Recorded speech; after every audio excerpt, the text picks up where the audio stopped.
Nana Shastra Vicharanaika Nipuno Saddharma Samstapako Lokanam Hitakadino Tribhuvane Manyo Saranya Karo Radha Krishna Padaravinda Bhajana Nandena Mataliko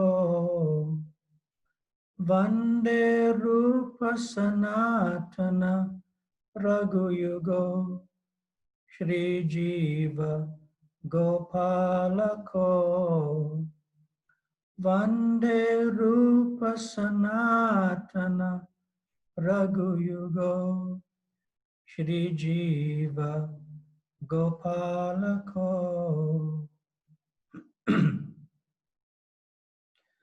And the translation, I offer my respectful obeisances unto the six Goswamis, namely Shri Rupa Goswami, Shri Sanatan Goswami, Shri Raghunath Bhatta Goswami, Shri Raghunath Das Goswami, Shri Jiva Goswami, and Shri Gopal Bhatta Goswami, who are very expert in scrutinizingly studying all the revealed scriptures with the aim of establishing religious principles for the benefit of all human beings. Thus they are honored all over the three worlds, and they are worth taking shelter of because they are absorbed in the mood of the gopis and are engaged in the transcendental loving service of Radha and Krishna. Srila Rupa Goswami pranams, mantra.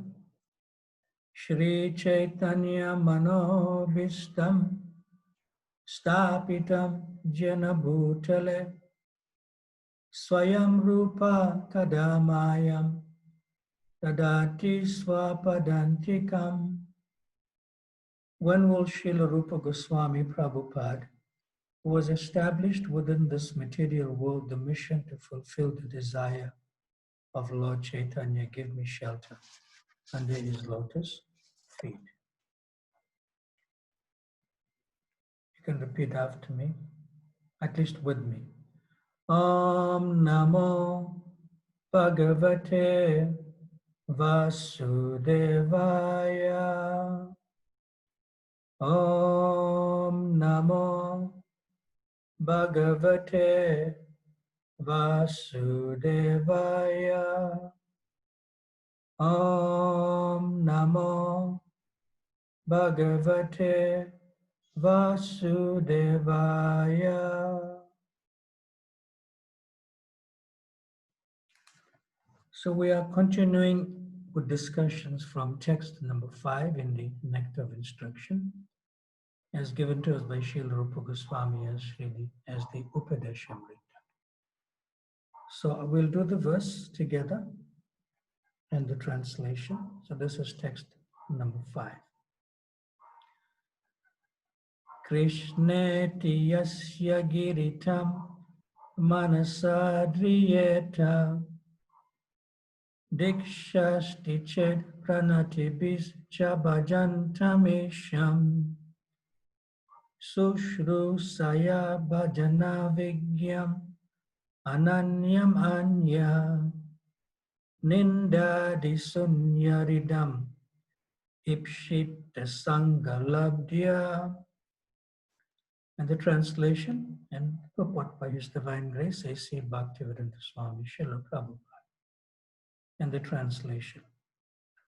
One should mentally honor the devotee who chants the holy name of Lord Krishna.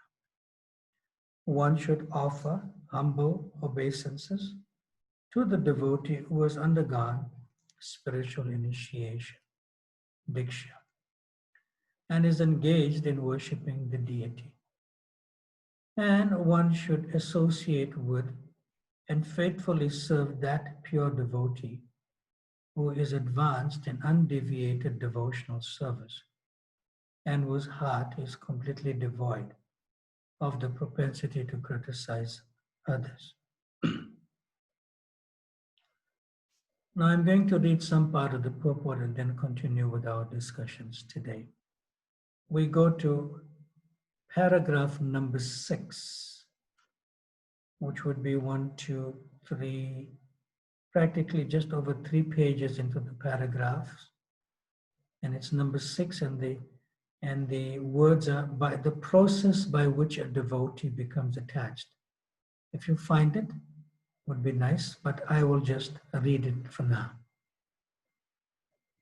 The process by which a devotee becomes attached to Krishna is described in the Chaitanya Charitamrita, Antya Leela, chapter 4, text 192.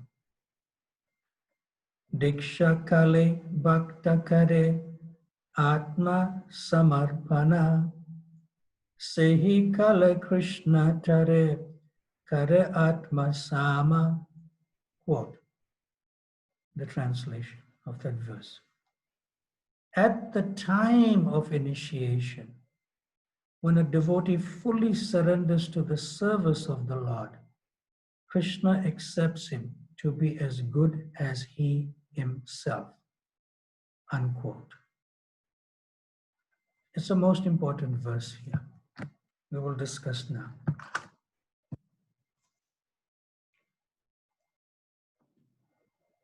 Omajnana timirandasya gyananjana shalakaya chakshurun militam yena tasmai shri gurave namaha Shri Chaitanya Manobhistam Stapitam Jena Bhutale Swayam Rupa Kadamayam Dadati Swapadantikam Vanchakalpatarubhyascha Kripa Sindhubhya Evacha Patitanam Pavanabhyo Vaishnavabhyo Namo Namaha Jaya Shri Krishna Chaitanya Prabhu Nityananda Shri Advaita Gadadhar Shrivasadi Gaura Bhakta Vrinda Hare Krishna Krishna Krishna Hare Hare Hare Rama Rama Rama Hare Hare.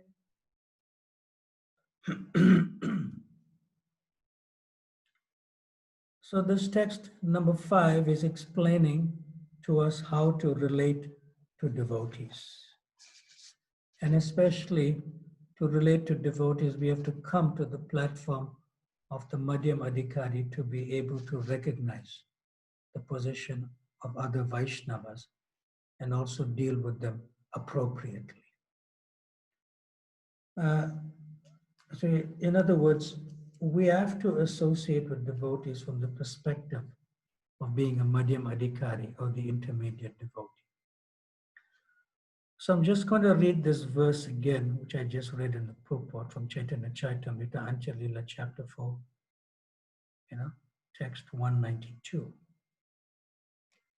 Diksha kale bhakta kare atma samarpana sehi kala Krishna tare kare atma sama. At the time of initiation, when a devotee fully surrenders to the service of the Lord, Krishna accepts him as good as he himself. Now, in the translation to the actual text, as Srila Prabhupada says, one should offer humble obeisances to the devotee who has undergone a spiritual initiation, diksha. In other words, that is in the verse itself in text number 5, and then we read from the Chaitanya Charitamrita to support this verse. It's a very important thing. Atma samarpana. That at the time of initiation, a devotee fully surrenders to the service of the Lord.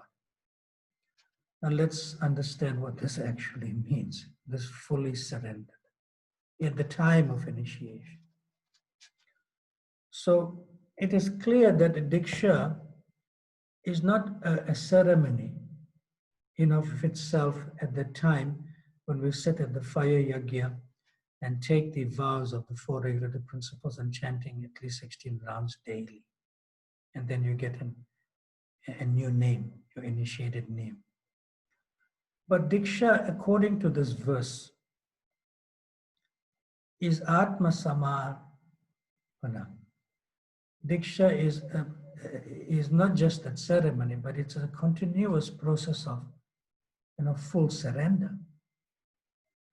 So when one is prepared to fully surrender to Krishna through the medium of the disciplic succession, Diksha can take place if one is prepared to do so.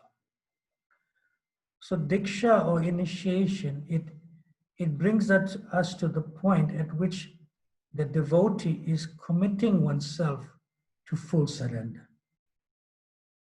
And without full surrender, it is not Diksha, it is not actual initiation. So, and full surrender means that one must have firm faith in the spiritual masters and the process of devotional service. Now, when is one quite fit to be initiated? That question comes up now. So if you get to paragraph 6, which I just read, that person is quite fit to be initiated when one is fully surrendered to the service of the Lord. And that is called, Diksha.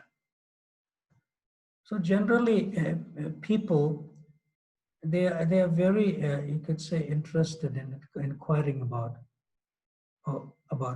mundane subject matters or materialistic things.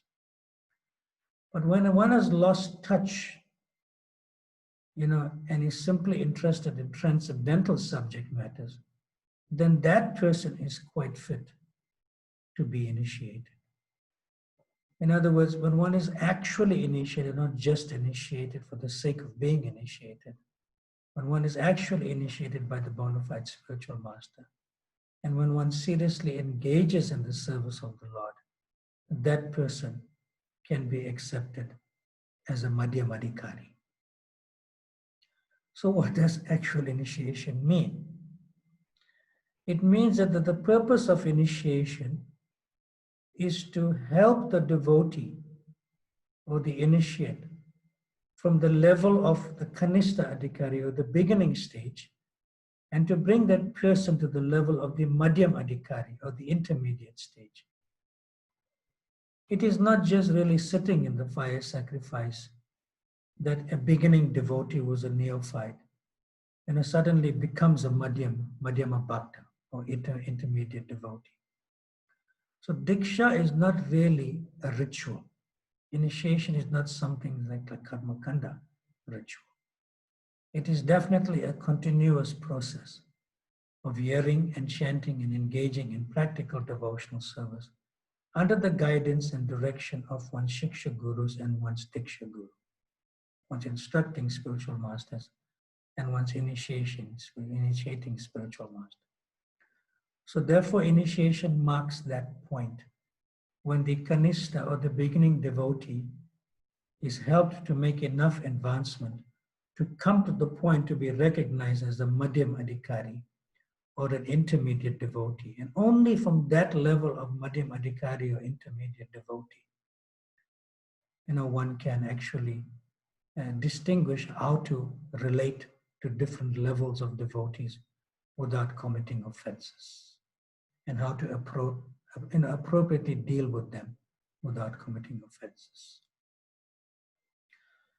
So in this regard, Srila Prabhupada, in one letter, in February 1976, and Srila Prabhupada says that my advice is that one should always chant 116 rounds, minimum, he says.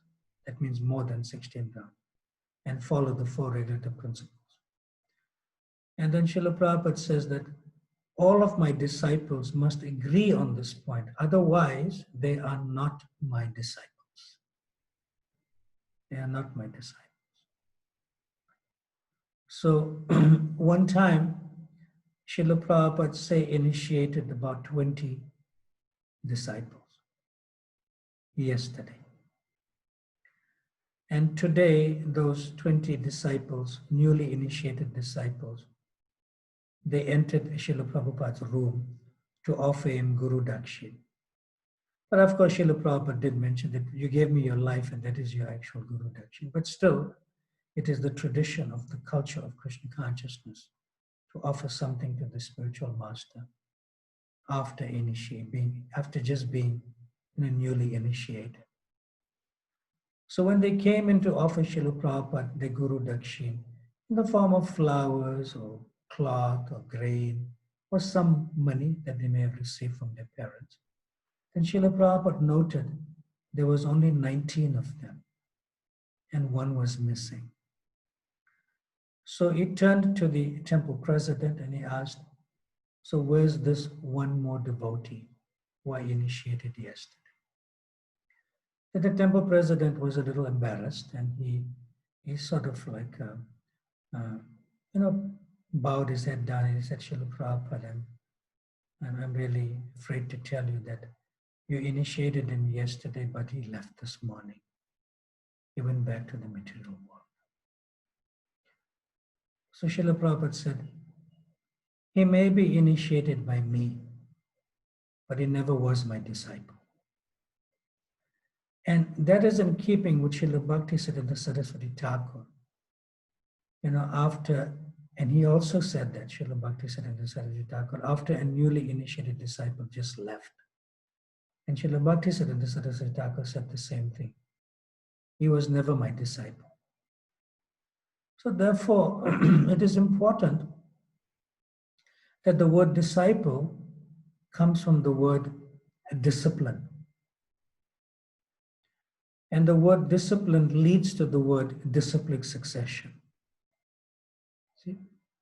So therefore, actual disciple is not just being initiated. Actual disciple means one is seriously following to come to the point of full surrender and at least come to the level of Madhyam Adhikari or an intermediate devotee. It's very, very important. And not remain on the beginning stages of the devotee, which it means the Kanistha Adhikari. So I'd like to move on to slide number 57 again and view these slides in relationship to what's coming from the purport, and then we'll move together again to continue our discussion. Not there, go before. It's slide number 57.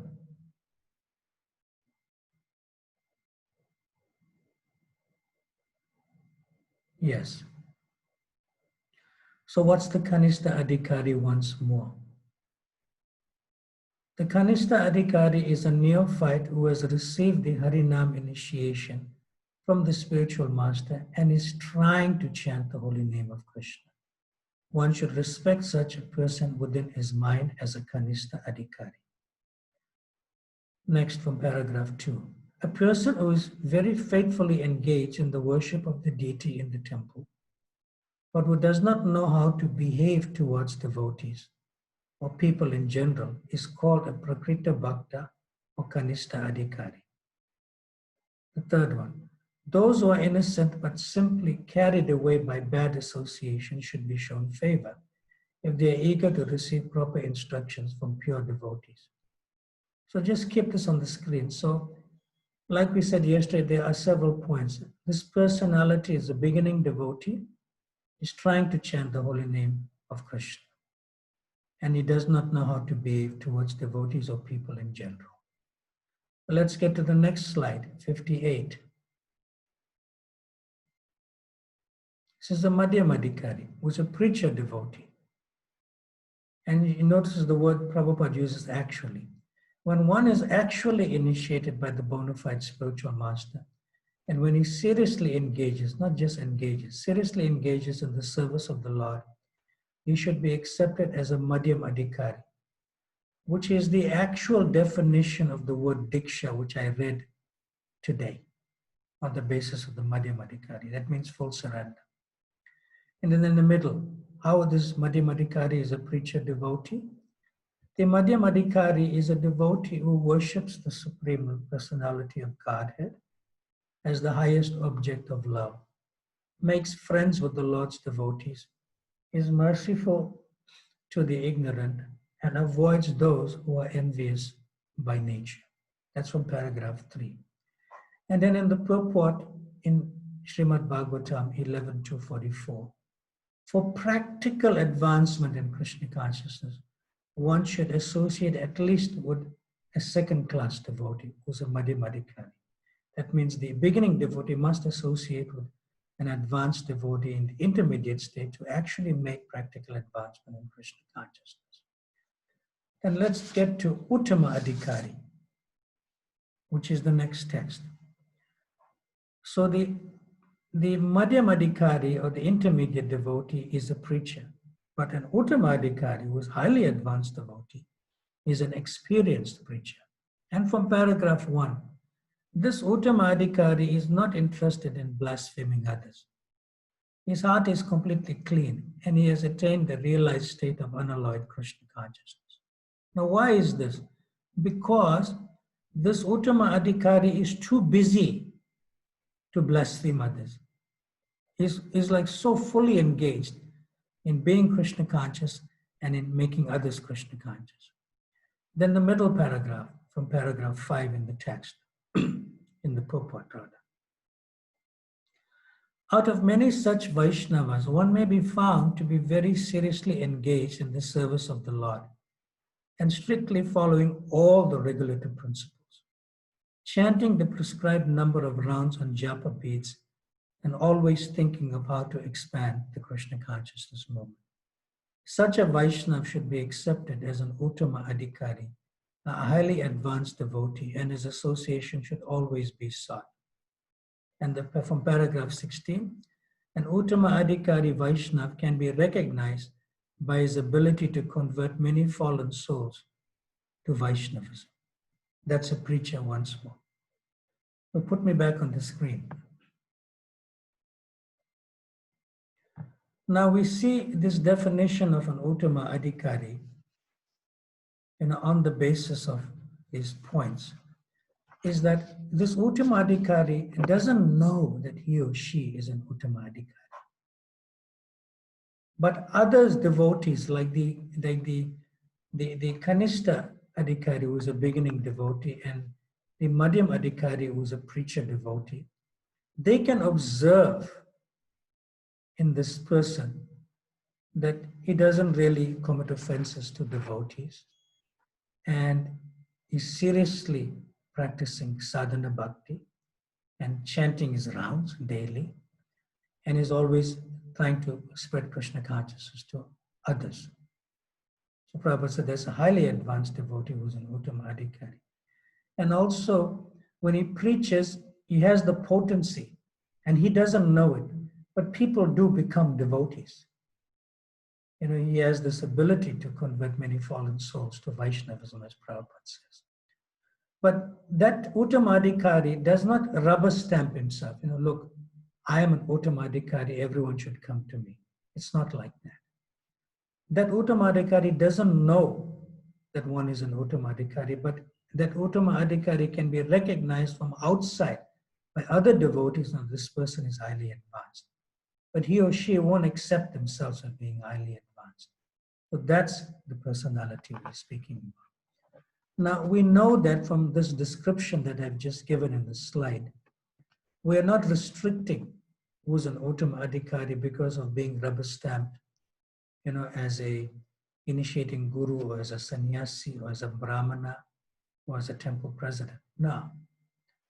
There are many Uttama Adhikaris in our movement besides those who may be designated in like an advanced position as a sannyasi or initiating guru or shiksha guru or other positions of service. But you'll find these type of devotees that may be living amongst you and may appear like ordinary, regular devotees. But really speaking, if you look at this, how they practice Krishna consciousness and how they are nicely engaged in spreading Krishna consciousness, then you can recognize that. Not that, you know, not that, oh, I don't offend anybody, but maybe people offend me, but I'm free from that. Not like that. Or not that, I'm chanting my rounds every day and following the principles, and I'm a preacher. And by my preaching, so many have become devotees. That means must be an Uttama Adhikari? Not like that. Not like that. Rather, an Uttama Adhikari may feel that, the devotees are so merciful to me that I'm being given so much service that I pray that I may never fall down. And an Uttama Adhikari or a highly advanced devotee may feel that all these devotees, even if they joined 2 weeks ago or 2 months ago, 2 years ago, but all these nice devotees in our community, they are so merciful to me that they are still keeping me in their association. And I'm grateful for that. And I appreciate them because they are not kicking me away. That's an Uttama Adhikari. That the Uttama Adhikari has deep love for all the devotees, irrespective of what level they are, whether they are new devotee or experienced devotee. And Uttama Adhikari has deep love and affection for them because the Uttama Adhikari fully realizes that without the favorable association of devotees, I may fall down. And therefore, I must bring others to the association of devotees by preaching Krishna consciousness also, so that the others were suffering without the association of devotees, just as I feel that the association of devotees are my very food, are my very nutrition, is my very life, and therefore I cannot survive in Krishna consciousness without the association of devotees. Otherwise, I'll fall back into the miserable suffering of the material nature with others who are not devotees. So therefore, let me bring others who are suffering to this wonderful association of devotees so that they stop their suffering and miserable conditions in the material. All right, so I'll give one example of somebody who's really not even an Uttama Adhikari, but even beyond that. And a person who's a person who's beyond being an Uttama Adhikari and who doesn't know it is called a Bhagavata. And Srila Prabhupada gives a beautiful description of such a personality, and that is Prahlad Maharaj, who is a very clear example of a great personality that is fully absorbed in Krishna consciousness. So therefore, a fully Krishna conscious person, although is situated in the material world, does not see anything but Krishna and Krishna's devotees and devotional service anywhere and everywhere. And if he sees somebody not engaged in Krishna consciousness, then he tries to bring that person to Krishna consciousness. So this is the sign of a Mahabhagavata, not to himself as a Mahabhagavata, but others can see such a personality. And of course, such a personality is also His Divine Grace, A.C. Bhakti Brhat Swami Prabhupada. So the Mahabhagavat sees Krishna everywhere because of his attitude of pure love for Krishna and his attitude of pure love and affection for Krishna's devotees. So therefore, such a person does not really live in the material world. But such a person feels, I cannot live without Krishna consciousness. So therefore, even in the material world, one cannot live without Krishna consciousness. So even this Mahabhagavat devotee, he sees somebody who's like feeling that, I'm an enemy of Krishna. I don't like Krishna. See? But the Mahabhagavat sees him also as being engaged in Krishna's service by bringing him to Krishna consciousness. Right? So therefore, the Mahabhagavat feels if somebody is not engaged in devotional service to Krishna, then we should encourage him to come to devotional service and relationship to Krishna. So therefore, Prahlad Maharaj is such a supreme devotee. Prabhupada uses the word supreme devotee. And Srila Prabhupada is also such a supreme devotee, who has the symptoms of unalloyed Krishna consciousness, where one has lost all interest in material activities. And just see as Prahlad Maharaj, such a small boy. And for any small boy, to give up playing is impossible. But Prahlad Maharaj, he didn't even play as a small boy. You know? He was always absorbed in Prabhupada says, always absorbed in the trance or in the samadhi of Krishna consciousness. See?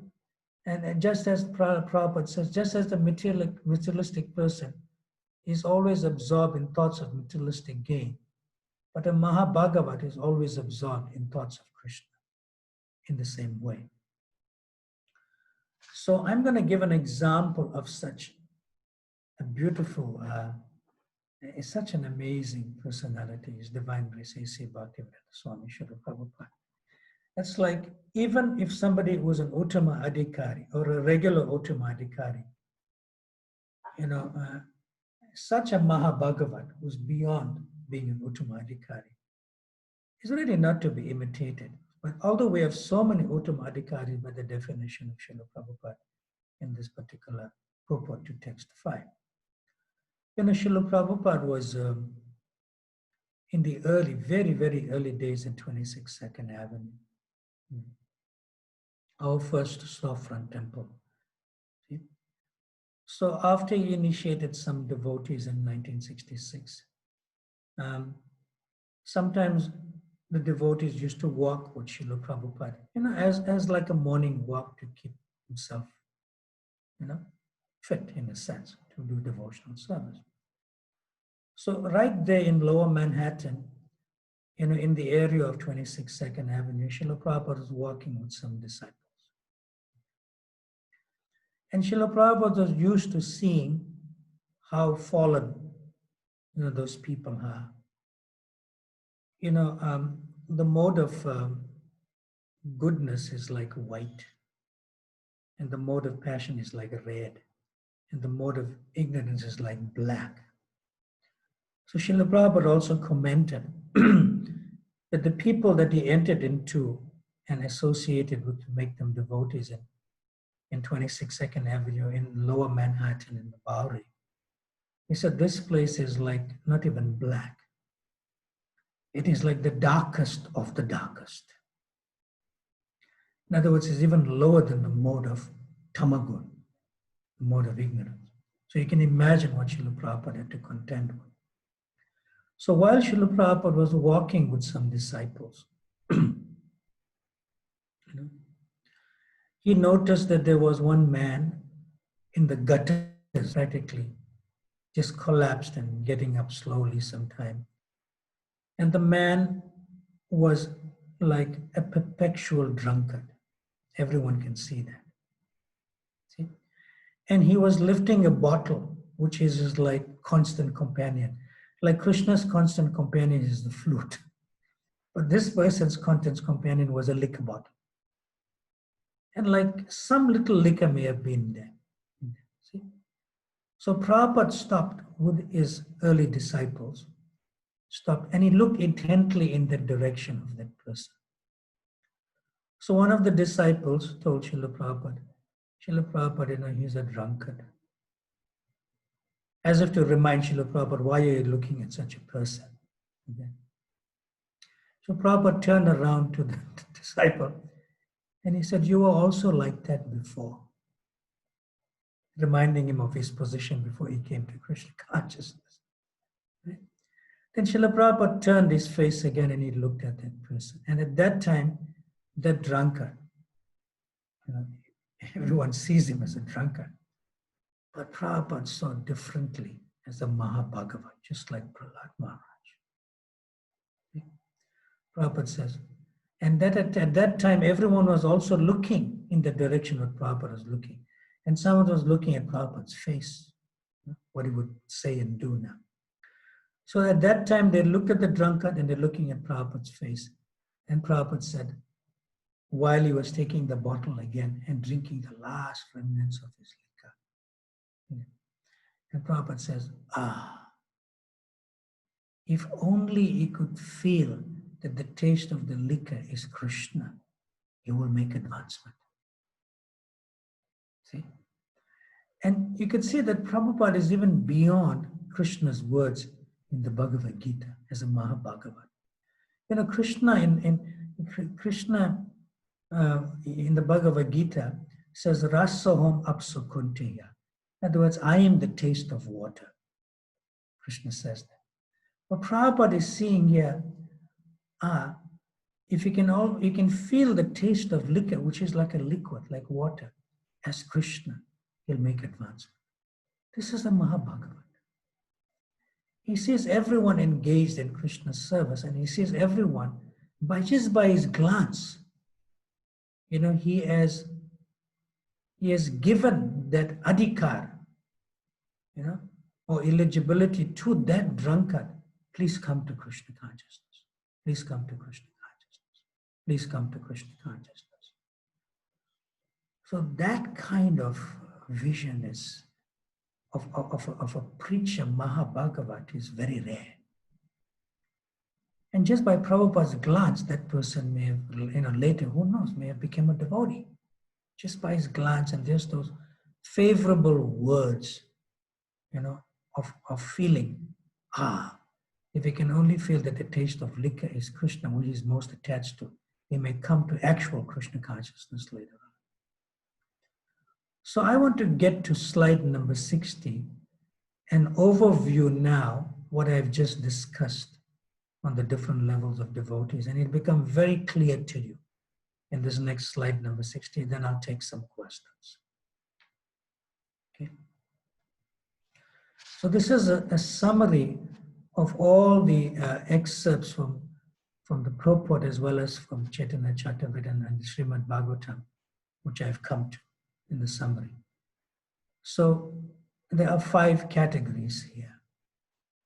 So in relation to japa, the Kanishta Adhikari, Prabhupada used to say that he's trying to chant at least 16 rounds.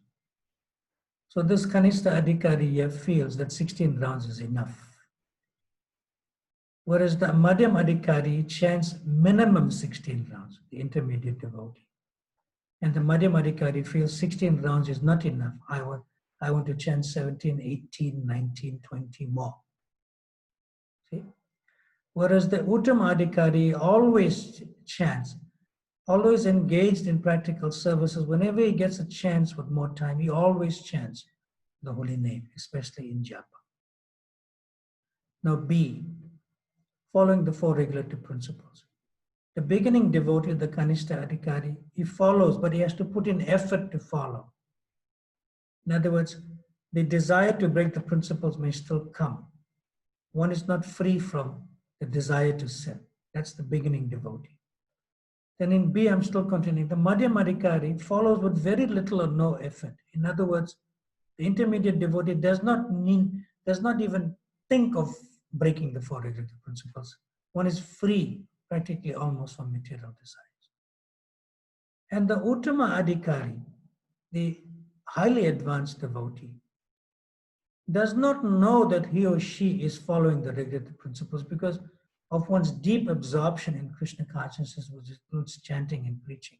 In other words, if you're so fully engaged, your mind will not really tell you to break the regulative principles. That's the Uttama Adhikari. Of course, the Mahabhagavat doesn't even need to follow anything. The Mahabhagavat is completely absorbed, fully absorbed in Krishna consciousness, like Prahlad Maharaj and Srila Prabhupada. Then C, serving. The Kanishta or beginning devotee may serve Guru and Krishna. The Madhyam Adhikari serves the Vaishnavas, Guru and Krishna. And the Uttama Adhikari serves Vaishnavas, Guru and Krishna, as well as sees all others who are not devotees as potential devotees. Sees Krishna everywhere practically. See? So here we can say in C that if one serves Krishna and doesn't serve the Guru, then Krishna is not pleased. See? But if one serves Guru and Krishna but does not serve the Vaishnavas, then Guru and Krishna are not pleased. But if one serves just the Vaishnavas and doesn't have time to serve the Guru and Krishna, then Guru and Krishna and Vaishnavas are pleased. It's very important. And if one serves the Vaishnavas, Guru and Krishna by giving Krishna consciousness to new people, by preaching and bringing them to the association of the Vaishnavas, association of the Guru and association of Krishna, and how much more Vaishnavas, Guru and Krishna are pleased. It's like an ocean of pleasure for them. It's too deep and there's no boundaries. It's boundless. See? So therefore, the secret is to come to the point of Uttama Adhikari. The secret is that one should serve Krishna, fine, by chanting japa. One should serve the Guru whenever is available to be served, fine. But between Krishna, the Guru, and the Vaishnavas are always available to be served. Always, easily available to be served. Whereas the Guru may not be so easily available to serve personally. And whereas Krishna even may not be even more available to serve. So therefore, that is the secret. To serve the Vaishnavas, which includes the Guru, and if you serve the Vaishnavas, it will please Krishna. Very important. Then D, engagement in devotional service. So the beginning devotee or Kanishta Adhikari may just be initiated. And he may engage in devotional service, but he needs more training and more association of the Madhyama Adhikari to actually, be nicely engaged, not just engaged in devotional service. The Madhyama Adhikari is seriously engaged, and therefore Prabhupada says that this Madhyama Adhikari is actually initiated.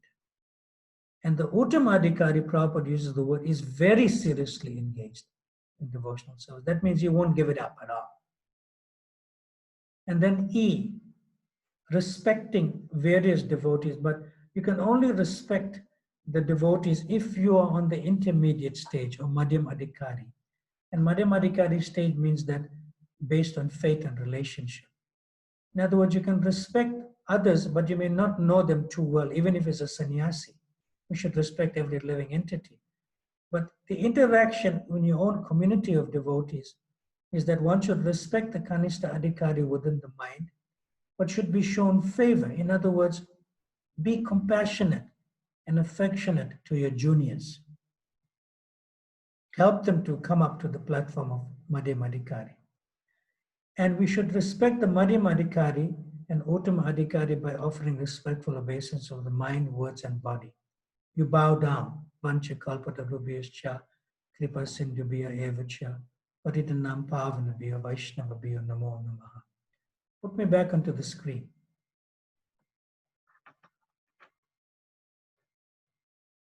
And these are all given to you in your slide notes, which has been like maybe emailed to you as an attached file.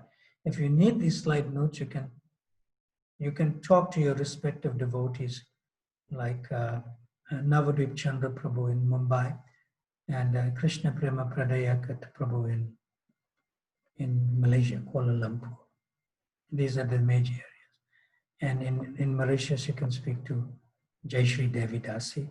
In other places, you can contact the devotees. I've given you the contact email for that. Now, a very important thing here, that the vision of the vision, like the consciousness of a beginning devotee, which is called a Kanishta Adhikari, is mainly limited to the deity and the spiritual master. And you will find that the Kanishta Adhikari, or the beginning type devotee, they'll do anything and everything and every sacrifice just to serve the initiating Guru. For them, the initiating Guru is the most important person in their lives, as well as the deity, Krishna, Radha Krishna, for that vision of the beginning devotee. That's all. They have the full faith only in the initiating spiritual master and in Krishna.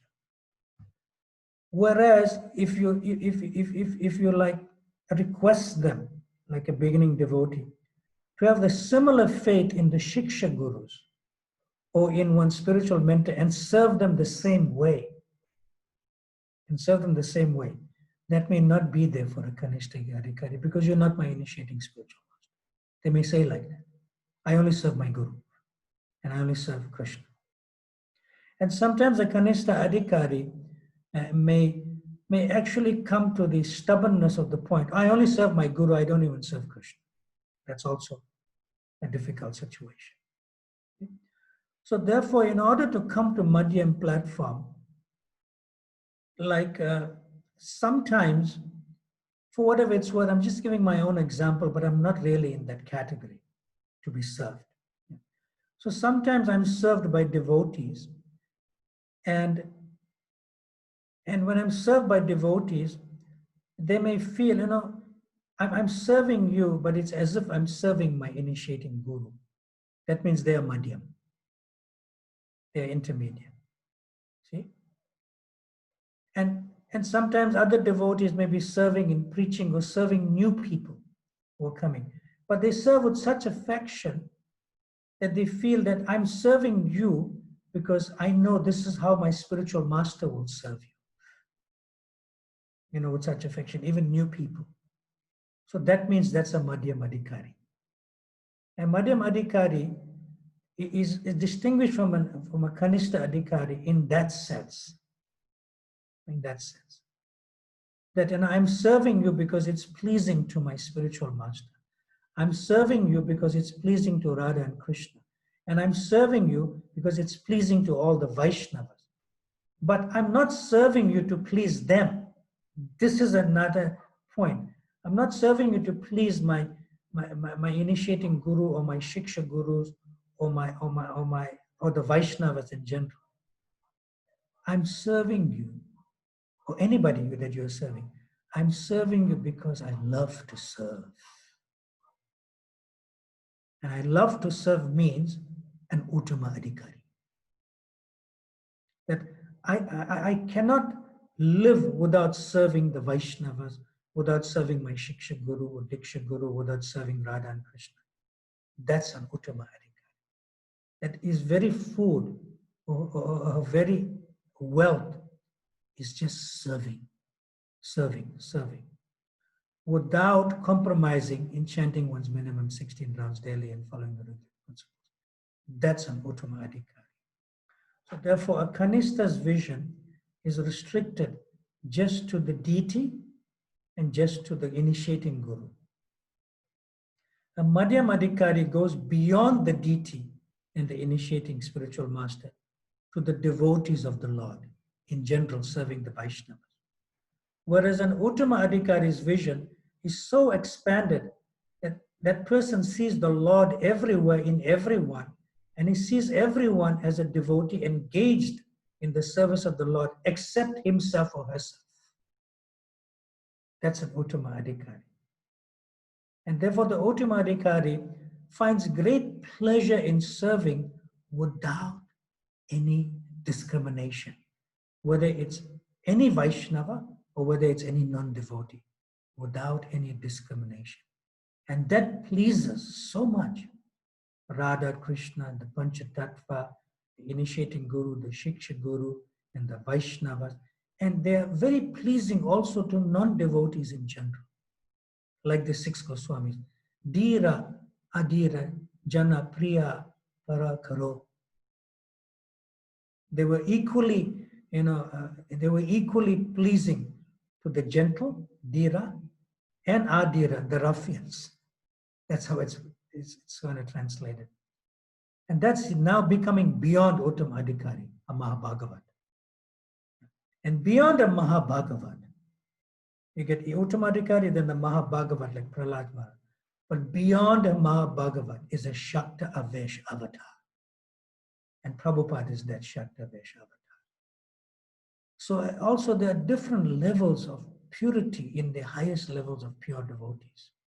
From an Uttama Adhikari to a Mahabhagavat, to a Shakta Avesh avatar. In other words, one who is especially empowered, Avesh, Shakta Avesh, who descends on behalf of the Supreme Lord. like His Divine Grace A.C. Bhakti Brhat Swami Srila Prabhupada. All right, I think I discussed many points today. I hope it didn't miss you right from the beginning. But if you have some questions at this point, we can take. Before I conclude this chapter 5, or text number 5, sorry, not chapter. Any questions?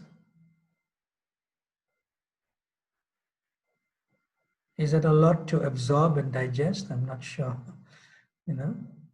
But I just thought I had to continue giving the discussions after, point after point to conclude it properly. But still there's some more discussion to conclude text number 5. Anyone? Any thoughts? Prema Manjari Mataji has a question. Prema, would you have to unmute yourself and start speaking? You'll come onto the... Prema Manjari? Hare Krishna Maharaj. Hare Krishna. I can see Vrindavan Bihari next to you. You must come more on the screen. Yeah, nice, both of you. Nice. Okay, tell me. Question is like today I understood more clear about the Uttam Adhikari because so far I had to only think Uttam Adhikari means all the sannyasis and the very very like pure devotees. But today I understood that Uttam Adhikari could be the one who can give Krishna consciousness to others like a very strong teacher. And Yes. but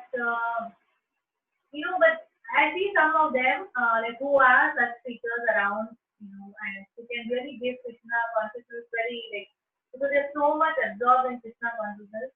But sometimes they also are not very pure. I feel like because they're not like as pure as what the sannyasis, you know.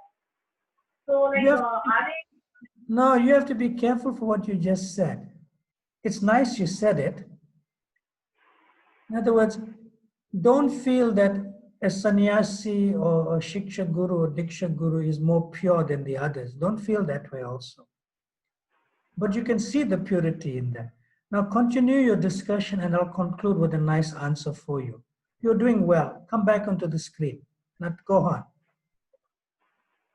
Yeah, so that's why like if I now I understood that even they could have been Uttam Adhikaris, so I should be really respecting them even more now. Nice.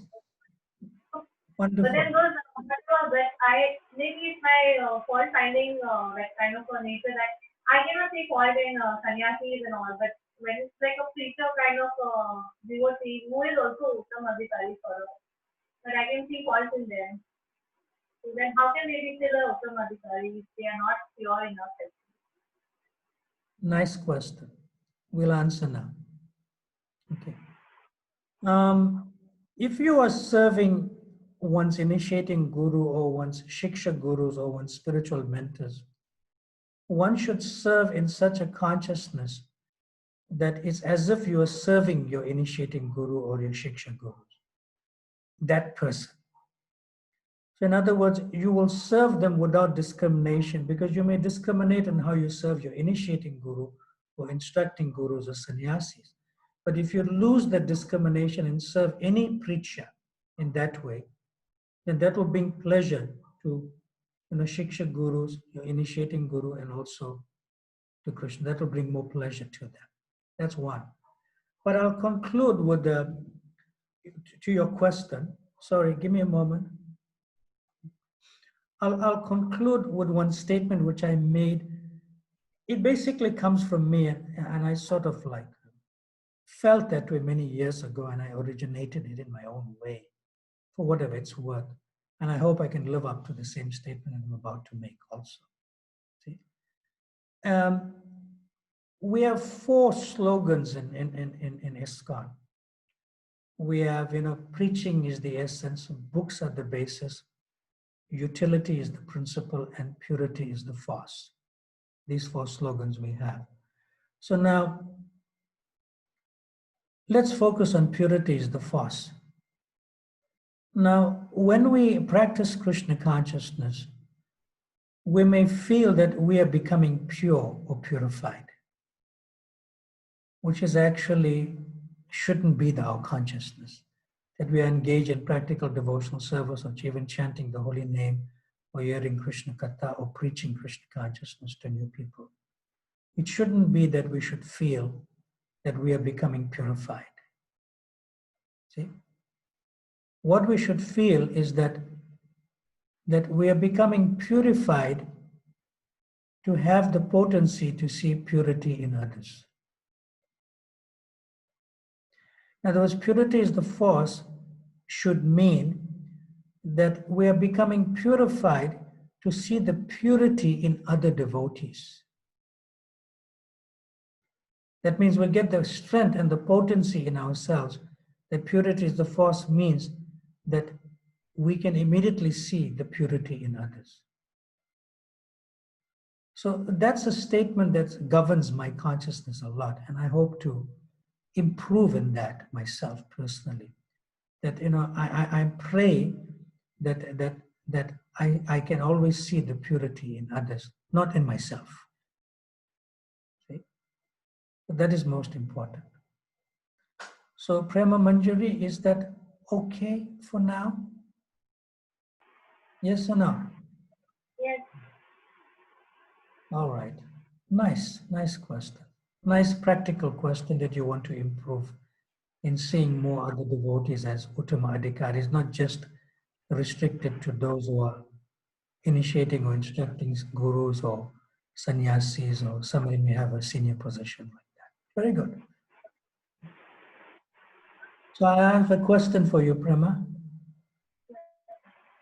I have a question. Can you hear me? Yes, Maharaj. Not that you may not feel others are like that, but what comes to your heart or consciousness now in telling me at least 3 names of devotees that fit this description, apart from sannyasis or Shiksha Guru, Diksha Guru? Just asking you, because that'll be nice for others also to remember that maybe at least 3 people are there like that I can feel now. I'm just asking you to use you an example so everyone who's on this class now can also feel the same way. So can you remember just 3 names? You can give me more names later on when I meet you sometime, but at least 3 names of devotees who are always nicely chanting their rounds, japa, who are following nicely the regulative principles, and who are thinking about to spread Krishna consciousness and is a preacher. That's what Prabhupada says was an Uttamadhikari. See? I Can you can always come on the think. screen and Yes, tell me at Maharaj. least 3 names? Name 3 names in your own locality in Bombay, Mumbai. No, You not can in be Bombay. We religious. are in Vrindavan. Huh? Namachintani Mataji, I feel, Okay, you gave me 1 name. Nama Chintamani. Who else? and Vichaka Priya Mataji.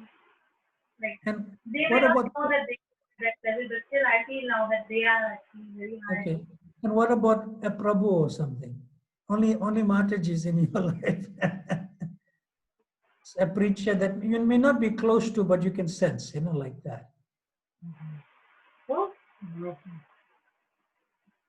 that is, you say Mahaprabhu Prabhu. You know, Maha? Mahaprabhu ji, his Yeah, heart, yes. he's, Nice. Yeah, wonderful. Always thinking about his Krishna consciousness. yeah. Yes. Okay, so I used you and Vrindavan Bihari as an example, so others can feel the same way in their consciousness. Because you are now remembering names of devotees who may fit this description. We may not be an initiating guru or instructing spiritual master guru or sannyasi or senior. They are like regular devotees amongst us, but they can be seen like. It's a very wonderful thing that we have the potency to see the purity in others. Very amazing. Like I said, I don't fit that, but I hope to also improve myself. All right, other questions? Anyone? You can raise your hand and take questions because it's one of the most important texts in this Nectar of Instruction or Sri Upadeshamrita. I'm giving time for this text today. Or you may want to ask questions in general thus far, from text 1 to 5. Anyone, in general. Or you may want to give a comment.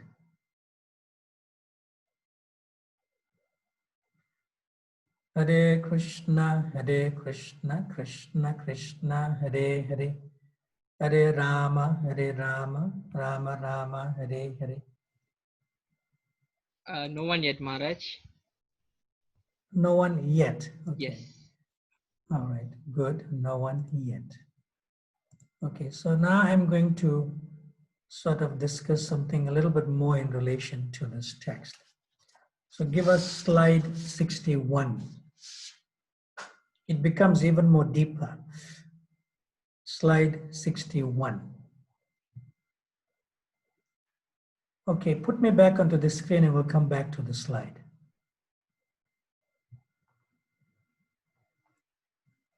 Now, everyone may have thought that it's a bit tricky. It's a bit tricky of how to relate to different devotees. Everyone may have thought that a pure devotee is like one's initiating spiritual master or one's instructing spiritual masters or a sannyasi, or other senior devotees. But now we have brought you to the point of feeling that even an Uttamadhikari may be a devotee who is living amongst you, just living amongst you. But now, what is the definition of a pure devotee in general? One may feel that, one is a pure devotee, but others may be more pure, and that persons are most pure. Pure, more pure, or most pure. So that was like Prema Manjari's kind of sort of like intuition in a question, or intimation in a question, Okay, we feel that, okay, my initiating spiritual master and sannyasis that I serve, they are the most pure. But and one may feel, but I'm a grihastha like him or her.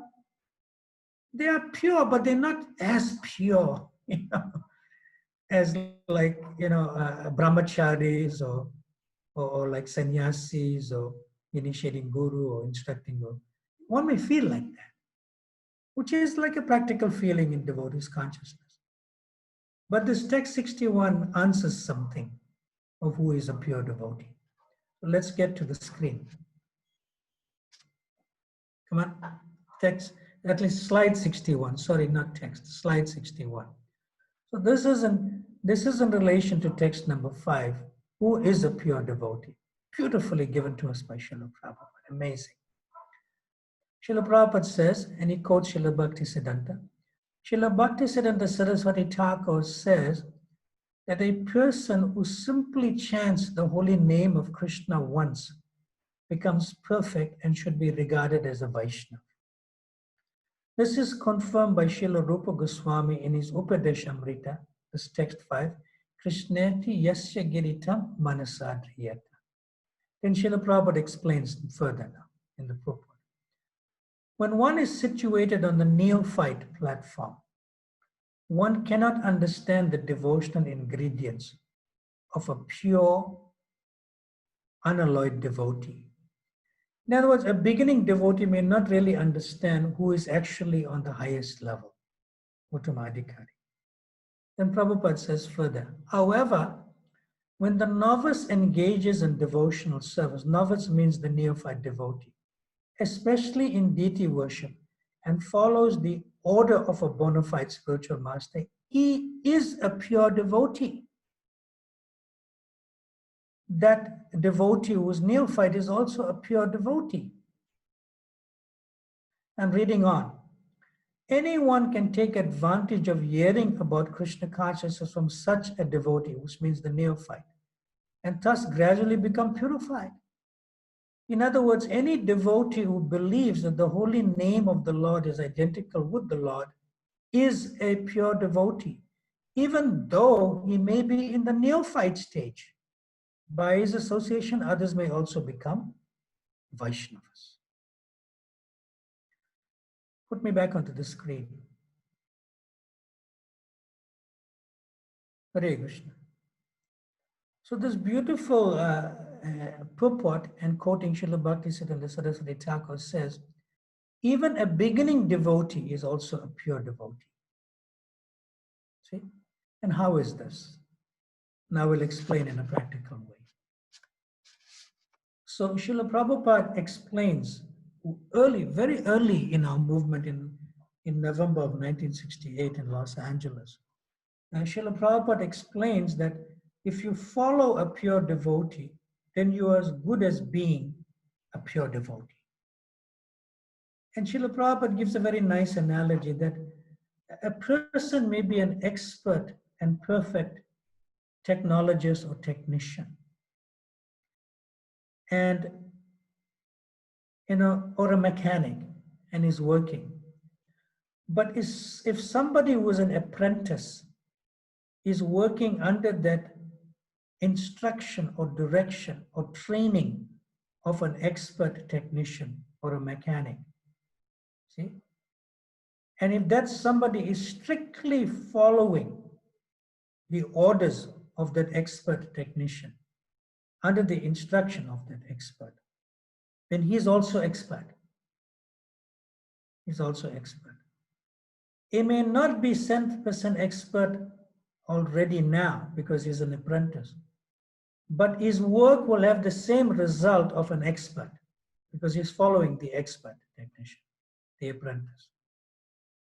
So because he's working under the expert, and because similarly an apprentice beginning devotee, like a neophyte, if a neophyte follows that experienced pure devotees, then he's also a pure devotee.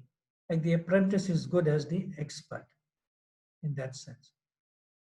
So therefore, one has to try to raise oneself from conditioned life by following strictly the pure devotees, like the initiating spiritual master, instructing spiritual master, and other experienced devotees who may one see as an Uttama Adhikari.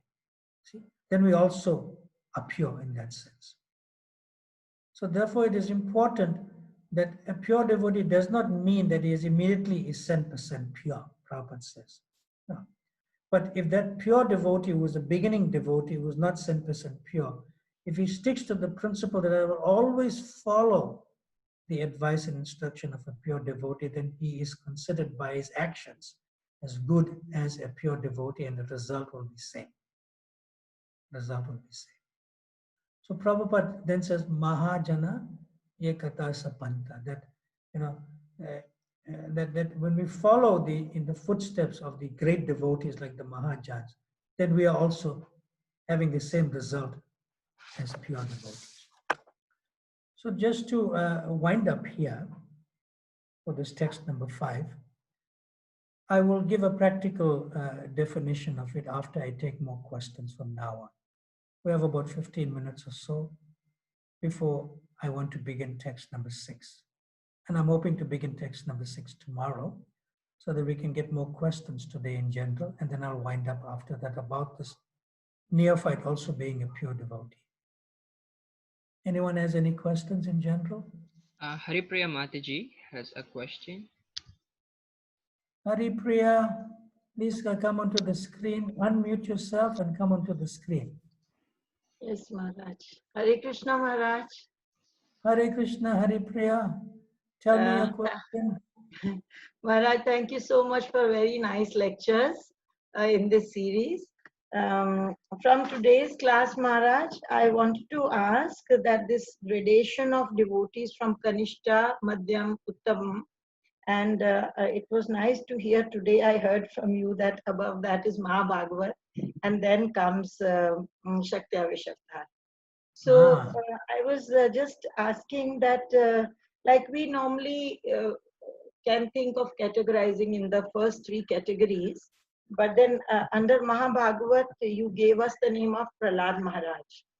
So I was wondering, Yes, I was wondering whether this personality of Mahabhagavat is supposed to be always from past scriptures about whom we can hear in the scriptures, or are they also present in amongst us today?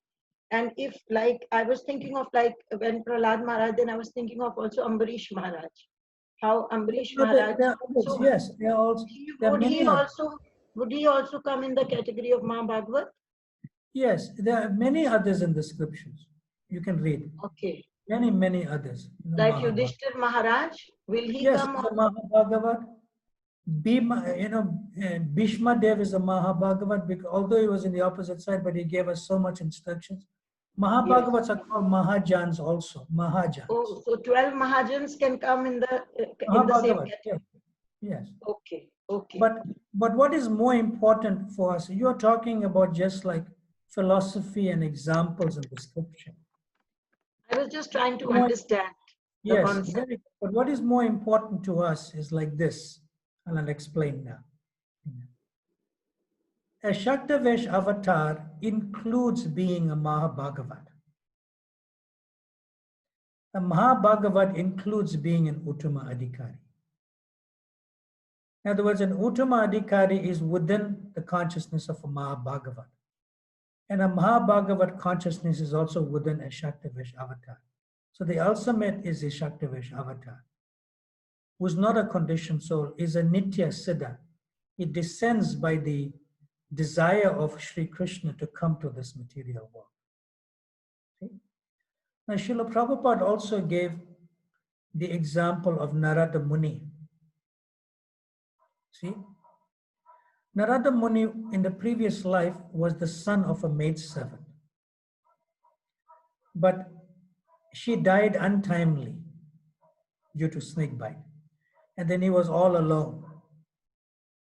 The son of in his previous life, Narada Muni. But he associated with the Bhakti Vedantas. He associated with great, you could say, Mahabhagavats. And he heard from them. And in the next life, he appeared as the glorious personality Narada Muni. Right? That means he descended after becoming a Mahabhagavat in the previous life. So Srila Prabhupada indicates in some purports that through sadhana bhakti, when you attain bhava bhakti and come to prema, you cannot just become an uttama adhikari. You can actually appear again as a Mahabhagavat through sadhana also. So it's not necessary a Nitya Siddha that descends from Goloka Vrindavan is a Mahabhagavat or a Shaktavesh avatar. You can also become from this life in the next life as Narada Muni, descended as Narada Muni, as a Mahabhagavat also. So it's very important that purity means that even a neophyte devotee has purity. And the neophyte devotee is included being an intermediate devotee, Madhyama Adhikari, from Kanishta to Madhyama. So within a Madhyama Adhikari is a Kanishta, and within an Uttama Adhikari is also a Madhyam. See, and within an Uttama Adhikari is also, an Uttama Adhikari is also within a Mahabhagavat, and a Mahabhagavat is also within a Shaktavesh avatar. So you may not be a Shaktavesh avatar in the current life, like the previous life of Narada Muni. See? And then gloriously Narada Muni came in the next life as Narada Muni immediately, and he gave us the Narada Bhakti Sutras. He's also a Mahajan, a Shaktavesh avatar. So we can see like that also. From one previous life, you can become, when you become an exalted devotee and go to Krishna or Radharani or Narayan, and they can say, now you go back. You go back to the material world, like instructed Narada Muni, you go back. So that is Shaktavesh avatar. And Narada Muni is a principal personality. Narada Muni is the principal personality in our disciplic succession. He's one of our founder acharyas, from Brahma to Nara to the Vyas, to Madhavacharya, like that. Is that all right? Okay, good. Next question. I'll take one more 1 minute, Maharaj, just one little clarification. Our 6 Goswamis will also come under Mahabhagavats because they are also Nitya Siddhas. Yeah, what do you think? They are Nitya Siddhas Yeah. and they have come here. And Nitya Siddha can be also a Shakti Vajravata. Krishna sends them. Okay. So how do we distinguish But the whether six they... Goswami, yeah, but the 6 Goswamis are a little special because they are all Manjaris. Yes. Yeah. So they have one identity in Chaitanya Leela, and they have this other identity in Krishna Leela. So they never left Goloka Vrindavan. They brought the Goloka Vrindavan with them when they descended here as Rupa Goswami was Rupa Manjari, and Raghunath Das Goswami is Rati Manjari. They brought Goloka Vrindavan with them. It's a little special, very special. Very, very special in Chaitanya Leela and the identities in Krishna Leela. Yes. Thank you so much. You're welcome. Other questions? There's a Krishna question Prema, anyone else? from Manish Shetty. Manish, please come onto the screen. Hare Krishna Maharaj, Dandavat Pranam. Yes, Manish, tell us. Please accept my humble obeisances. My humble- Maharaj, yes, it was wonderful hearing about the differentiation points between Kanishta and the 3 categories basically. And I also got a new perspective, a new point in terms of the definition on a pure devotee. When you said that even in the neophyte can be a pure devotee, so that was like quite surprising because so far whatever I've read, I understood that maybe a pure devotee is the one who has no material, not even little bit of material tinge in him, you know. So how come this? So can you just throw some light on that? Because here my understanding was a pure devotee would be who does not have any kind of material desires. So how come it is not mentioned in this definition, or can you just maybe I hope you got what I'm saying. Okay, let's get back to the slide, that Yes. last slide. Slide number 61.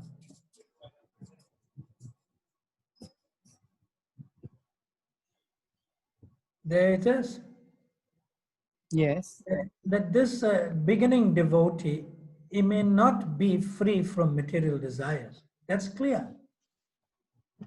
But because one is attached to somebody who's free from material desires and listening to the instructions, Yes. then one will not give, you could say, activities. One will not action their own material desires. Let's put me back onto the screen. This is the proof here. So put me back onto the screen. Now you can note this down, Manish, that you Yes, can, what I discussed, about following a pure devotee and as good as being a pure devotee. Yeah. So you can go to a lecture by Srila Prabhupada. He spoke on Bhagavad Gita chapter 2. You can note it down. Okay. Text, chapter 2, Bhagavad Gita, text 1 to 10. And he spoke this lecture on November 25th, 1968 in Los Angeles. Okay. I just gave you part of that lecture. So I'm repeating Bhagavad Gita, chapter 2, text 1 to 10, November 25th, 1968, Los Angeles. Okay. You must hear the whole Bhagavad Gita lecture by Srila Prabhupada, and he'll answer your question so beautifully. Okay, Maharaj. I should do that. But still, I'm going to answer your question further. But you must go and hear that lecture of Srila Prabhupada. Others can also do the same. Okay. But still, I'm going to Maharaj, answer your question. Maharaj, can you just, I just got, you said chapter 2, and can you just repeat that, chapter 2? Sorry for that, because I do not have a pen and paper handy. So, Bhagavad Gita. Yes. Bhagavad Gita, chapter 2, text 1 to 10, November 25th, 1968 in Los Angeles. You can get the transcript in the database and you can also, but nice to hear the lecture itself. Prabhupada's mood Okay. comes out very wonderfully. We okay? Yes, Maharaj. Thank you. Thanks a lot. But still, I'm going to answer your question to conclude for today. Please. Okay. So I'm going to answer now, so we can unmute that. Okay. So now, one disciple approached Srila Prabhupada.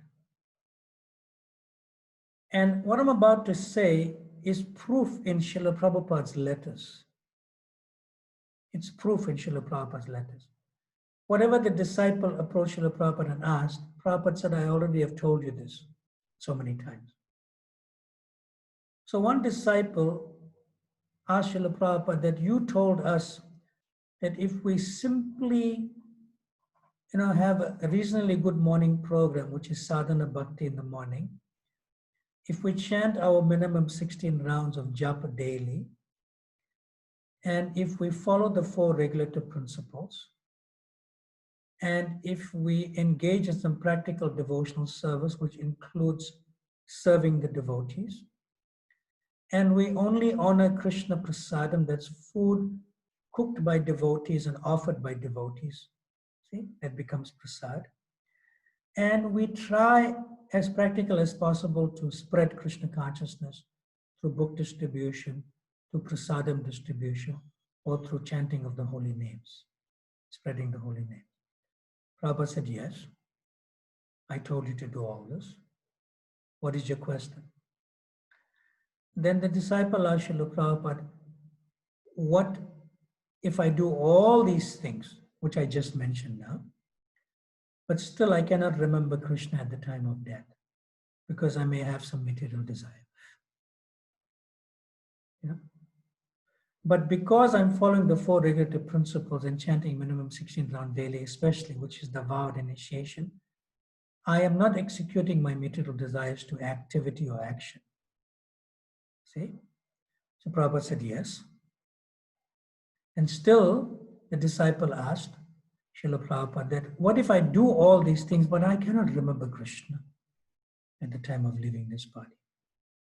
And Krishna says in Bhagavad Gita, yam yam vapi smaram bhavam, that you should remember at the time of death and you'll come to me. So again, Srila Prabhupada said, what did I ask you to do? And he told all these things. Chanting minimum 16 rounds of japa, following the principles, only honoring Krishna prasad, doing some practical service by serving the devotees and spreading Krishna consciousness. Through book distribution, prasadam distribution, and chanting the holy name. Prabhupada said, yes, that's all I asked you to do. And those instructions are for beginning devotees, which are like neophytes. Irrespective whether you're not purified by your material desires in your heart, but you just follow all these things. And Srila Prabhupada said that if you follow all these things, then you'll go back home, back to Godhead.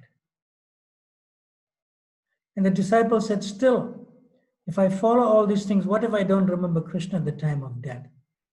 And Srila Prabhupada said, because you followed everything I asked you to do, my instructions, at the time of leaving this body, or at the time of death, even if you have material desire, but you didn't execute those material desires, you have controlled it.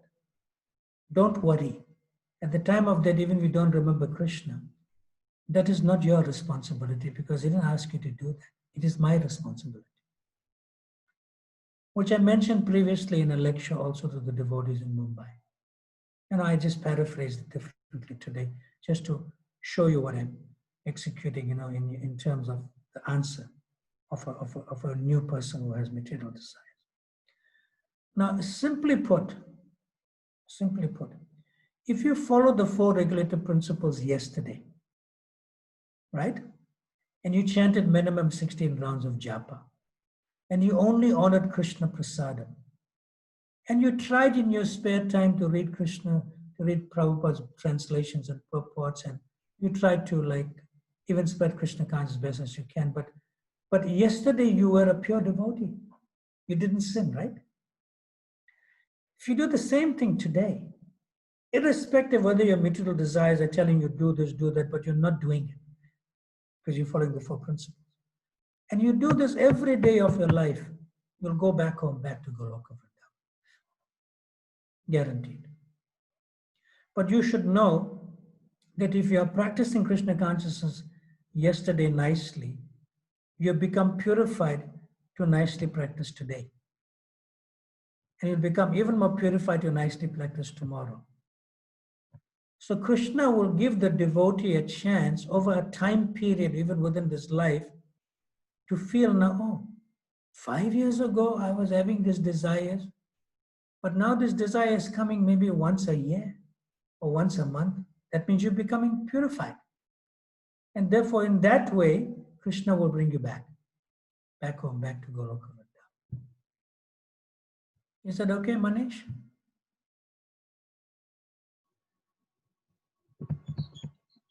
Hare Manish, Krishna. are you satisfied with the answer? Yes, very much, Maharaj. A wonderful explanation. Thank you. Thanks a lot. Yes. And Manish, always stay in the favorable association of devotees so that practicing Krishna consciousness becomes easier, even if the material desires are there, but you won't even do it because in the association of favorable association of devotees, even if the desires come, you won't act on it because you were devotees. Yes, All Maharaj. going Yeah. nicely. Very nice. In my well, my personal experience is that when I joined Krishna consciousness, that time I had a lot of material desires, but over a period of time, staying with devotees and by Krishna's mercy, the desires have reduced to a lot extent. So I can, as you Wonderful. rightly, so it's only because of association of devotees mainly and doing the daily sadhana. So I really feel that it really works, and I'm really I hope slowly or not, like maybe becoming a pure devotee would take time, but maybe I'm happy that what desires I had in the past I don't have now. That has reduced to a lot. So Good. I'm really happy about it. Yeah. Yes, thank you very much. Thank you for your Th- testimony. Thank you, Maharaj. Yeah, Thank so you. it's very important that everyone should know that you must always situate yourself continuously on the path of purity in the association of devotees who are more advanced. It's very, very important. So keep to that. Keep to that. It's very, very, very important. The favorable association of advanced devotees will situate you on the path of purity always. All right, I'm happy to have been with you today once again. So we will continue tomorrow and we will begin with text number 6, another beautiful text in the Nectar of Instruction. Hare Krishna, Srila Prabhupada ki, Jai. Srila Rupa Goswami Prabhupada ki, Jai. Ananta Koti Vaishnav Vrinda ki, Jai. Nectar of Instruction ki, Shri Jai. Upadeshamrita ki, Jai. that I go Premanande, Hari Hari Hari Hari Bol. Bol.